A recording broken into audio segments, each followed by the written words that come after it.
क्रिया योग को जानने के लिए आपको कुछ महत्वपूर्ण बातों का जानना बहुत ज़रूरी है।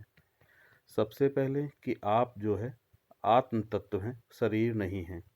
शारीरिक अहंकार आपका गिर जाए, आपको अपने आत्मिक तत्व का आभास होने लगे, आभास ही हो। आभास होने का अर्थ ये है कि आपको अनुभव तो एकदम नहीं होगा, थोड़ा-थोड़ा आभास आपको, काल्पनिक आपको पता लगे।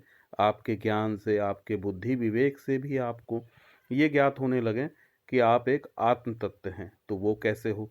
मैं आपको इस प्रक्रिया को आपको अच्छे से बताता हूँ। आपका शरीर ये आप नहीं हैं, आप जो है आत्म तत्व हैं। क्यों? इसको बुद्धि से कैसे एक बार को सिद्ध करें?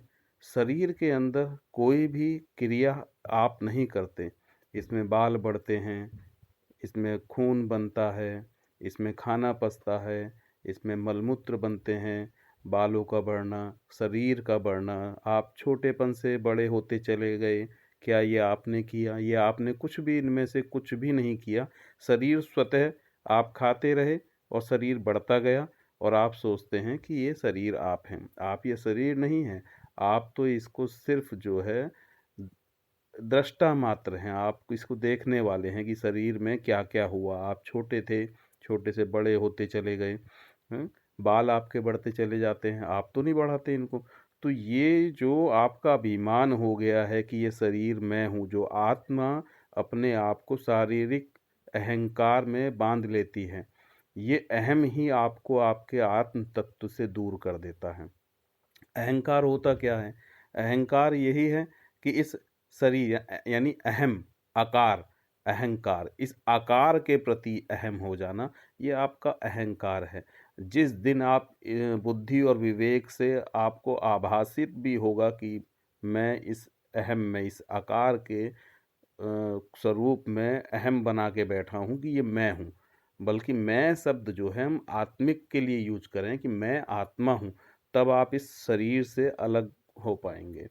आपको एक अनुभव होगा, आपकी बुद्धि और विवेक बोलेगा कि हाँ, मैं इससे अलग हूँ।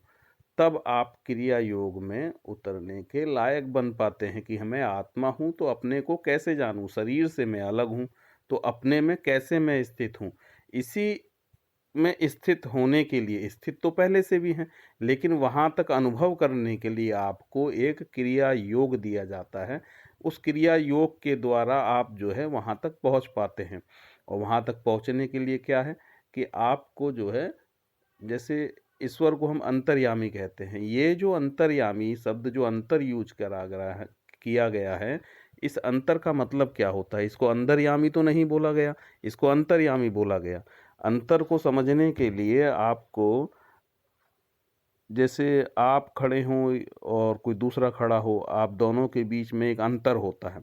यानी कि वहाँ क्या है? आकाश तत्व है। ये जो दूरी है, ये अंतर है। इस अंतर को समझना होगा, इस अंतर में आपको उतरना होगा, तब जाके आप क्रिया योग के लायक हो पाते हैं। और जैसे ही आप अंतर में उतरना जान जाते हैं, तो आपको अंतर्यामी की सारी लीलाएँ धीरे-धीरे अंतर में मिलने लगती हैं। स्वतः होता है, आपको नहीं करना पड़ता कुछ भी उसके अंदर। कोई भी किसी प्रकार का आपको उसके अंदर मतलब इस तरह से समझें कि इसको आपको उसके अंदर जैसे कि प्रयास करा जाता है ज़्यादा, ऐसा कोई प्रयास नहीं होगा। कुछ समय के लिए एक हल्का बहुत प्रयास होता है, लेकिन वो प्रयास होने के बाद सब कुछ अपने आप स्वतः होता है। वो क्रिया ही ऐसी है, बना उसको अंदर से उन्होंने इतना ढूँढ के जो निकाला, क्योंकि ये निकाली कहाँ से गई है? ये निकाली गई है सहज योग से। उन्होंने जब सहज में इस चीज़ को पाया, अब सहजता में उतरना लोगों के लिए इतना आसान नहीं था, तो उन्होंने क्या करा कि भई इसको कैसे लोगों को बताया जाए। बहुत लोगों को बताया, लोग इतने सहज नहीं हो पाते। काम, क्रोध, मद, लोभ, अहंकार, इनसे निकलना इतना आसान नहीं हो पाता। फिर मन का एक बार को चिंतन, उसी से इंसान दूर नहीं हो पाता, तो सहजता इतनी जल्दी जो है नहीं हो पाती। सहजता को समझने के लिए बहुत ही सहज होना पड़ता है, तब जाके सहज में ये सब चीज़ें अपने आप भी स्वतः हो जाती हैं। लेकिन हमारे संत इतने वैज्ञानिक थे, उन्होंने ये सोचा कि लोगों को आखिरकार अपने आत्मिक स्वरूप में लाया कैसे जाए। तब उन्होंने जो एक सहजता के अंदर जो एक युक्ति पाई, युक्ति जो पाई, उस युक्ति को उन्होंने लोगों के लिए आगे रखा कि जिससे लोग जल्दी ही अपने आत्म स्वरूप की ओर अग्रसित हो पाएँ। इसी का नाम उन्होंने क्रिया योग दिया। लेकिन आई कहाँ से? वो सहज योग से। सहज योग किन्होंने? कबीर साहब, गुरु नानक जी, इन सब लोगों ने सहज योग को बोला है। कबीर साहब कहते हैं ना कि आँख न मूंदूँ, कान न रूंदूँ, निज दिन रूप निहारूँ। कहते हैं मैं तो आँख, कान कुछ भी नहीं मूंदता जो है, निज दिन उसके रूप को निहारता हूँ। तो वो सहज योग की बात करते हैं। सहज योग के बाद कबीर साहब ने भी क्रिया योग को दिया। उन्होंने भी क्रिया योग का वहाँ जो है वर्णन करा कि चलो कोई सहज से ना मिल पाए तो इस युक्ति भी उन्होंने वहाँ रखी। लेकिन उनके दोहों को, यानी उनकी जो दोहों की जो भाषा है उनको समझना इतना आसान नहीं था, तो लोग जान भी नहीं पाए, समझ भी नहीं पाए। जो जानते थे वो आज इस समय अब है भी नहीं, या हैं भी तो वो पता लगा हिमालय की गुफाओं में कहीं अपना ध्यान समाधि में हैं, वो लोग नीचे उतर के आते भी नहीं हैं। तो ये जो आपके अंतर्यामी की जो आंतरिक क्रिया, जो क्रिया योग है, इसे क्रिया योग बोलते हैं। और क्रिया योग बहुत जल्दी घटित होता है। इसके कुछ लक्षण मैं आपको बताता हूँ कि जब शुरुआती दौर पर अगर क्रिया योग अगर आपका लगता है, तो सबसे पहले लगते ही एक तो आपका आज्ञा चक्र पे दबाव होते हुए ये मतलब कुछ क्रियाएं एक साथ होती हैं। कैसे एक साथ होती है? आज्ञा चक्र पे दबाव भी होगा, मूलबंध लग जाएगा, ब्रह्मरंध्र भी खुलने लगेगा, और एक आपको बहुत दिव्य खुशबू आने लगती हैं। और वो खुशबू कहीं और से नहीं, आपकी नाभि से आती है। मैं आपको पहले ही बता देता हूँ, ये नाभि से आपके जो है ना, जैसे कहते हैं ना कि कस्तूरी मृग जो एक उदाहरण दिया गया है, वो उसी तरीके से आपके अंदर से भी बहुत अच्छी खुशबू आने लगती हैं। ये और इसके साथ एक और होता है कि आपके ऊपर ब्रह्मरंध्र से जिह्वा के अग्रभाग पे आपको अमृत आने लगता है। तो ये क्रिया योग के प्रारंभिक लक्षण हैं। जब तक ये लक्षण नहीं है, क्रिया योग मत जानना। हाँ, और जो गुरु आपको अंतर में ना उतार सके, वो आप उसे गुरु नहीं कह सकते। गुरु वही जो आपको अंतर में उतार सके, आपको अंतर्यामी से मिला सके, गुरु वो है। अंतर में उतारने वाला आपको गुरु है। जो अंतर में नहीं उतार रहा, तो वो कहीं ना कहीं स्वयं अंतर में भी नहीं उतरे, और ना ही आपको उतार सकते। आप फिर वहाँ कुछ कुछ सालों लगे रहेंगे, फिर दूसरे गुरु पे जाएंगे, वहाँ जाएंगे, फिर आप दीक्षा लेंगे, फिर कहीं और भागते रहेंगे। तो इसी तरह का जो है पता लगा बहुत वर्ष बीत जाते हैं, और आज के समय ये योग बड़ा मतलब बड़ा गुप्त है, क्योंकि एकदम किसी को दिया भी नहीं जाता।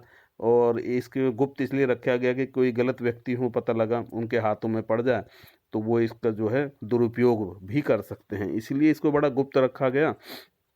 और आज तो और बहुत ज़्यादा ही गुप्त हो गया, कोई इसके बारे में जानता भी नहीं है। और बहुत लोग आज के समय बताते भी रहते हैं कि क्रिया योग ये, मैंने भी बहुत देखा, यूट्यूब पे वीडियो देखे।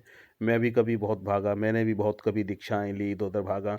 जब ये क्रिया मेरे साथ घटित हुई, तो मैंने भी सोचा कि कोई मतलब मेरे को गुरु मिले, मैं आगे जाऊं।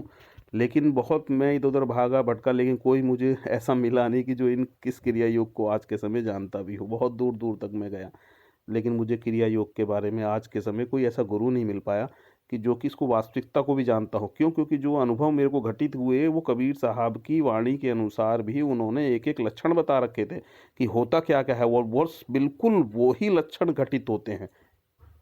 और ये मेरे साथ क्या, जो जो भी क्रिया योग करेगा, बिल्कुल लाखों आदमी भी करेगा, लाखों क्या करोड़ों आदमी भी अगर एक साथ बैठ के करेगा, तो प्रारंभिक यही अनुभव होंगे सबको। अलग अनुभव नहीं होता है, क्योंकि एक ही रास्ता है और एक ही क्रिया है। सब लोग इसी को ही उन्होंने बताया है। आप गीता में जाए, श्री कृष्ण भगवान ने बताया है, श्री गोरखनाथ जी ने भी इसी चीज़ को बताया है ना। और रामायण में जाएं तो भी आपको इसी के बारे में पूरा मिलेगा। सूरदास जी के आप दोहे देखें, उसमें भी ऐसे मिलेगा। रहीम को दोहे देखेंगे तो भी उसमें वहाँ पे यही एक बार को सारी चीज़ें दी गई हैं, है ना। जगजीवन साहब हैं, आप उनके वहाँ उनकी वाणी को पढ़िए तो आप वहाँ भी पाएंगे। और एक तुलसीदास जी, जब दूसरा एक मतलब जन्म हुआ, शायद तुलसी साहिब के नाम से है, आप उनकी पुस्तक पढ़ें तो आपको वहाँ अच्छे से पता लगेगा कि जो है बताया क्या क्या गया है इसके बारे में। हरिओम। बाकी और चर्चा मैं आपसे आगे करूँगा, और क्रिया योग के लिए आपको जहाँ तक होगा, क्योंकि आज इसके बारे में ना तो कोई जानता है और ना ही आपको कोई समझा सकता है। क्योंकि जानते नहीं तो समझाएंगे क्या। मैं आपको इस क्रिया योग के बारे में बहुत हद तक बताता चलूँगा, जो जो भी किसी के क्वेश्चन भी होंगे तो उनको भी लेता रहूँगा। हरि ओम नारायण।